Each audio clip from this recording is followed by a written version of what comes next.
Welcome to Boring Money, Rich Life. I'm your host, Joy Hicks, and today we're going to talk about Christmas in July. And I really just like that title. To be honest, I've always liked that title. But the reason why I'm talking about Christmas is because we are only 5 months away from Christmas time. And usually, when the holidays hit, most people are always strapped for cash. And that is one of the reasons why a lot of people kind of divert to using a credit card because it's like, okay, I have my regular bills. The first of the month is around the corner, plus it's Christmas. So I have to get all of these gifts and get everybody what they want and things like that.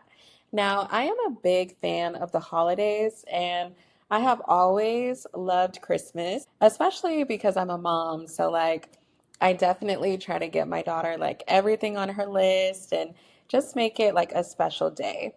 And I think that's great. But the issue is, again, most people during that time are kind of like strapped for money. And so they kind of have to like use credit cards during that time and kind of like rely on debt. And I feel like it's just because most of us don't really prepare, right?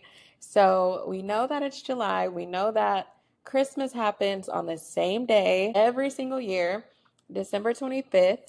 And so if we actually, started planning for that now, it would make it a lot easier once that time comes around. And, then you don't really have to worry about focusing on a credit card because you can really kind of like look at your previous spending. So let's say every year you spend at least like $1,500 for Christmas, or let's say you spend anywhere from like 1,500 to 3,000 or however much money, that you set aside for your family during that time, right? If you know, like, hey, during these last at least 2 to 3 years, I've spent this much money, you can say, okay, I at least need to put that specific amount aside.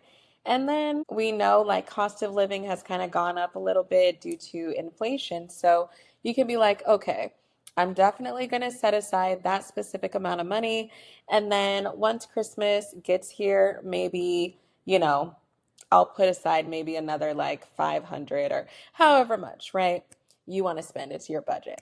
But the main thing is just to prepare because if you're a parent, this time of year tends to be very expensive because it's July. So that also means that August is right around the corner. So we have school shopping.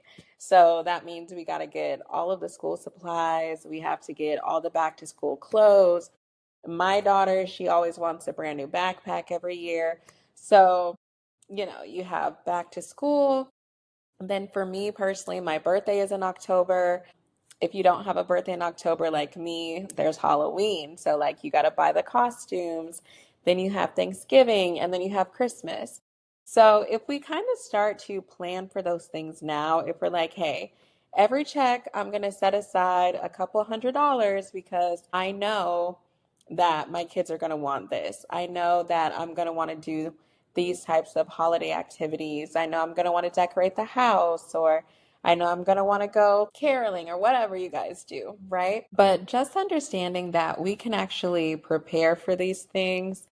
We don't really have to be surprised every year. That will definitely help you starting to cut back on a lot of like debt. And then it also takes the stress out of the holidays because, like, the holidays is supposed to be for family. It's supposed to be like a joyous time. You're supposed to be enjoying your kids.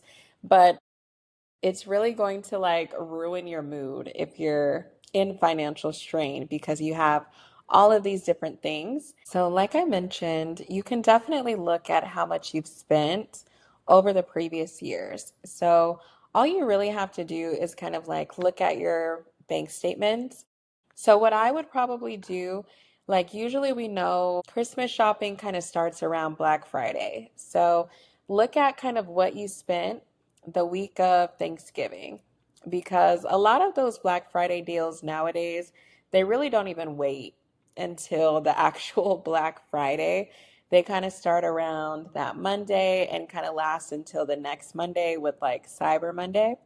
So you can definitely go through like your bank statements, your credit card statements, and just kind of look at like how much you spent from then all the way up until maybe even like January 1st. Because if you are a shoe shopper like me, Dillard's every year, they kind of have like a shoe sale on the first every single year. So I feel like from November all the way up until actual like January 1st, I'm kind of spending a lot of money each year.